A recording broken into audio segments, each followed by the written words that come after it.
This channel does not promote any violent, harmful, or illegal activities. All content provided by this channel is meant for an educational purpose only. Humayun আর বিতর্ক এখন যেন সমার্থক শব্দ হয়ে দাঁড়িয়েছে, তাই না? দেখুন, মুর্শিদাবাদের ভরতপুরের তৃণমূল বিধায়কের পিছু ছাড়ছে না বিতর্ক। আর এটা তো হবেই। একের পর এক লাগাম ছাড়া মন্তব্য যে করছে, দলের নেতাদের বিরুদ্ধে তোপ দাগছেন। এবার হুমায়ুনকে গদ্দার বলে আক্রমণ করে ভরতপুরেই মিছিল দলের কর্মীদের একাংশে। চুপ করে বসে নেই হুমায়ুনও। তাঁর অনুগামীরা আজ আবার পাল্টা মিছিলের ডাক দেয়। জেলা সভাপতি অপূর্ব সরকারের বিরুদ্ধে ফের তোপ দাগেন হুমায়ুন।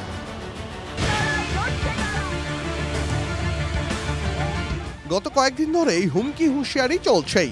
কখনো আরজিকর কাণ্ডের প্রতিবাদে আন্দোলনকারী জুনিয়র ডাক্তারদের হুমকি। সব ডাক্তার, এসব 50টা ডাক্তারের ঘরে ঢুকাতে আমার 2 মিনিট লাগে।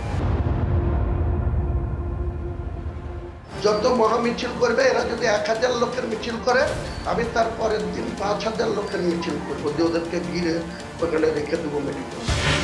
কখনো আবার নিজের বিধানসভা এলাকায় দলের ব্লক সভাপতি থেকে শুরু করে জেলা সভাপতির বিরুদ্ধে তোপ দাগছেন ভরতপুরের বিধায়ক হুমায়ুন কবির। একের পর এক বিতর্কে জড়ানো হুমায়ুনের বিরুদ্ধে এবার দলের অন্দরেই ক্ষোভ তৈরি হয়েছে। ভরতপুর 1 নম্বর ব্লক তৃণমূল সভাপতি নজরুল ইসলামের অভিযোগ, চাকরি দেওয়ার নাম করে কোটি টাকা তুলেছেন হুমায়ুন। লোহাদহ ঘাটের টেন্ডার জালিয়াতিরও অভিযোগ উঠেছে। দলের শীর্ষ নেতৃত্বের কাছে হুমায়ুনের বিরুদ্ধে অভিযোগ জানানোর সিদ্ধান্ত। হুমায়ুনের নিরাপত্তা তুলে নেওয়ারও আবেদন জানানোর পরিকল্পনা অঞ্চল সভাপতিদের। এখানেই থেমে নেই, ভরতপুরেই হুমায়ুনের বিরুদ্ধে মিছিল করেন দলের একাংশ।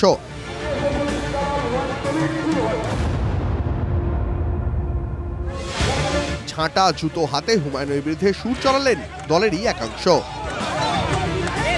এই ভাষা সন্ত্রাসের কাছ থেকে বাঁচানোর উদ্দেশ্যে আমাদের এই মিছিল। ভরতপুরে বিরোধী যদি কেউ থাকে, সেটা হচ্ছে অন্য দলের কেউ নেই, আমাদের দলের মধ্যেই বিরোধী দল রয়েছে।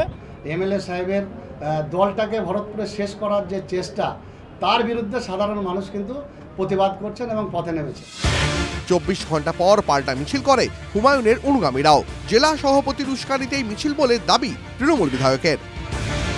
পিছনে যদি জেলা সভাপতি, জেলা চেয়ারম্যানদের মদত না থাকে, তাহলে তার এত বড় হিম্মত হয় না যে তৃণমূলের একটা ব্লক সভাপতি তৃণমূলের বিধায়কের ছবিতে জুতো মারছে, ঝাঁটা মারছে। হ্যাঁ, এর প্রতিকার কিভাবে করতে হয় হুমায়ুন কবিরের জানা আছে। শুধু নেতৃত্বের সিদ্ধান্তের অপেক্ষায় থাকবো। জেলায় জেলায় তৃণমূলের গোষ্ঠীদ্বন্দ্ব রাজ্যের শাসক দলের জন্য এখন নতুন কোন বিষয় নয়, কিন্তু হুমায়ুনকে ঘিরে চাপানুতর যেন মাত্রা ছাড়া আকার নিয়েছে। বিধায়কের বিরুদ্ধে সরব দলের নেতাকর্মীরা। হুমায়ুনের হুমকি, পুজোর পর নিজের সম্মান রক্ষার্থে যা করার করবেন। বিড়ম্বনা এড়াতে কি ব্যবস্থা নেবে তৃণমূল? ভরতপুরে এখন সেটাই প্রশ্ন। মুর্শিদাবাদ থেকে কৌশিক ঘোষের রিপোর্ট, TV9 বাংলা। পুলিশ তারা কি সংবেদনশীল হবে না? ফের এই প্রশ্ন তুলে দিল কাটোয়ার একটি ঘটনা। স্কুল ছাত্রের মৃত্যু নিয়ে প্রতিবাদ, আর সেখানেও লাঠি উঁচিয়ে তেড়ে গেলেন পুলিশ কর্মী। গ্রেপ্তার প্রধান শিক্ষক। লাঠি উঁচিয়ে তেড়ে যাচ্ছেন পুলিশ কর্মী। কাদের দিকে? জনকয়েক গ্রামবাসী, স্কুল পড়ুয়াদের অভিভাবক। এক স্কুল ছাত্রের মৃত্যুতে স্কুলের বিরুদ্ধে গাফিলতির অভিযোগ। সেই অভিযোগ জানাতে স্কুলে গিয়েছিলেন ওরা, কিন্তু ভিড় একটু বাড়তেই লাঠি উঁচিয়ে তেড়ে গেলেন পুলিশ কর্মী। কাটোয়ার ঘটনায় ফের প্রশ্ন, পুলিশ কি সংবেদনশীল হবে না?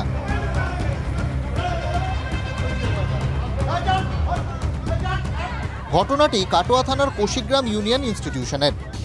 ক্লাস 5-এর ছাত্র ইন্দ্রজিৎ মাঝিকে স্কুলেই সাপে কামড়ায় বলে অভিযোগ। শিক্ষককে জানালে বরফ ডেটল লাগিয়ে ক্লাসে পাঠিয়ে দেওয়া হয় বলে অভিযোগ। বাড়ি ফিরে প্রাইভেট পড়তে গেলে অসুস্থ হয়ে পড়ে ওই ছাত্র। কাটোয়া হাসপাতালে নিয়ে গেলে মৃত ঘোষণা করেন চিকিৎসকরা। ঠিক সময়ে চিকিৎসা শুরু হলে এভাবে বেঘোরে প্রাণ হারাতে হতো কি? প্রধান শিক্ষকের দাবি, স্কুলে সাপে কামড়ানোর ঘটনাই নাকি ঘটেনি। আমি স্কুলে কামড়ালেও কেউ জানতে পারলাম, আমরা কেউ জানতে পারলাম না। স্কুলে এত ছাত্রছাত্রী, এত শিক্ষক শিক্ষিকা, আমার স্কুলের প্রেসিডেন্ট আমার কাছে বসে, আমরা কেউ একবার জানতে পারলাম না যে ছেলেটা কি হলো। আমি এখানে বসে আছি, আমার প্রেসিডেন্ট এখানে বসে আছে 2 ঘন্টা 2.5 ঘন্টা। একবার তো খবর দেবে, আমি তো জানবো। জানার পরে যদি আমি তাকে ব্যবস্থা না করি, তাহলে অভিযোগ নিশ্চয়ই থাকবে। আমি এতটুকু কিছু হলে পরে ছুটে যাই। অভিযোগ তুলে সরব গ্রামবাসীরা। তারা মারছে, এই আমরা দেখে নেবো, আমরা দায়িত্ব নিচ্ছি। কি দায়িত্ব নেবো? পুলিশ আমাদের বলতে তো হবে। সেই ভিড় দেখেই লাঠি উঁচিয়ে ছোটেন পুলিশ কর্মী। সংবেদনশীলতার অভাব নয় কি? কৌশিক দত্তের রিপোর্ট, TV9 বাংলা। এদিকে উৎসবেও পিছু ছাড়ছে না বৃষ্টি। নিম্নচাপের প্রভাবে শনিবার পর্যন্ত বৃষ্টি বাদলার সতর্কতা বাংলায়। পুজোতেও বিক্ষিপ্ত বৃষ্টির পূর্বাভাস বাংলায়, তবে পুজোয় ভারী বৃষ্টির আশঙ্কা নেই। পুজোর কদিন এক নাগাড়ে বৃষ্টির ভয় নেই, ঘামের অস্বস্তি থাকবে পুজোর মধ্যে।